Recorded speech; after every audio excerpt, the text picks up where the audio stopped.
بسم الله الرحمن الرحيم. تبارك الذي بيده الملك وهو على كل شيء قدير.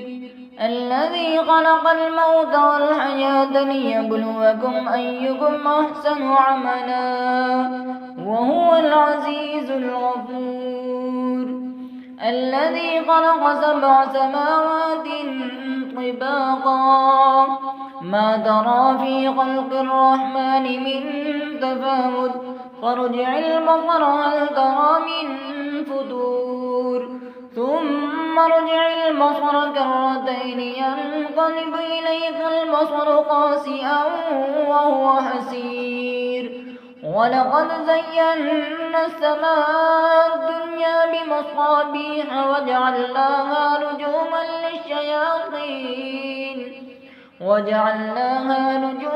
للشياطين وأعتدنا لهم عذاب السعير. وللذين كفروا بربهم عذاب جهنم وبئس المصير. إذا ألقوا فيها سمعوا لها شهيقا وهي تفور تكاد تميز من الغيظ كلما ألقي فيها فوج سألهم خزنتها ألم يأتكم نذير قالوا بلى قد جاءنا نذير فكذبنا وقلنا ما نزل الله من شيء إن أنتم إلا في ضلال كبير. وقالوا لو كنا نسمع ونعقل ما كنا في أصحاب السعير فاعترفوا بذنبهم فسحقا لأصحاب السعير. إن الذين يخشون ربهم بالغيب لهم مغفرة وأجر كبير. وأسروا قولكم أو اجهروا به إنه عليم بذات الصدور. ألا يعلم من خلق وهو اللطيف الخبير. هو الذي جعل لكم الأرض ذلولا فامشوا في مناكبها وكلوا من رزقه وإليه النشور.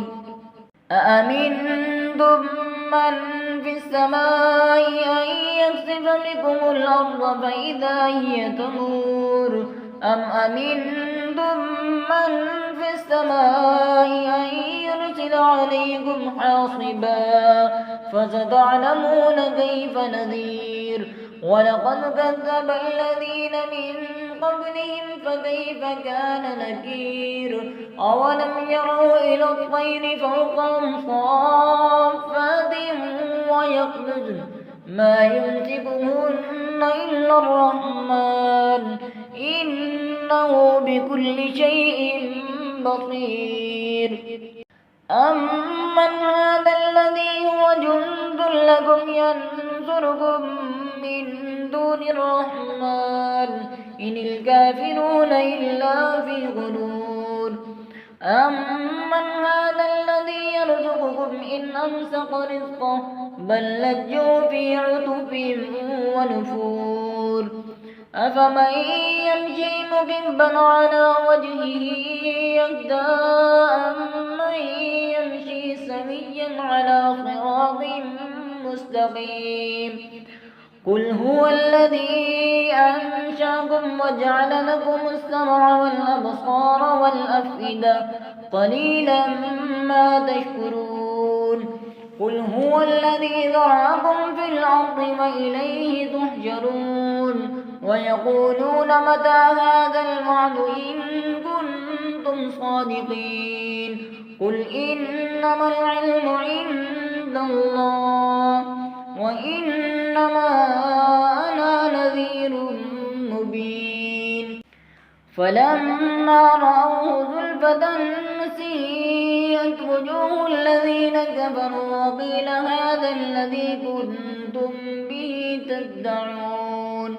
قل أرأيتم إن أهلكني الله ومن معي أو رحمنا فمن يجير الكافرين الكافرين من عذاب أليم قل هو الرحمن آمنا به وعليه توكلنا فستعلمون من هو في ضلال مبين قل أرأيتم إن أصبح ماؤكم غورا فمن يأتيكم بماء معين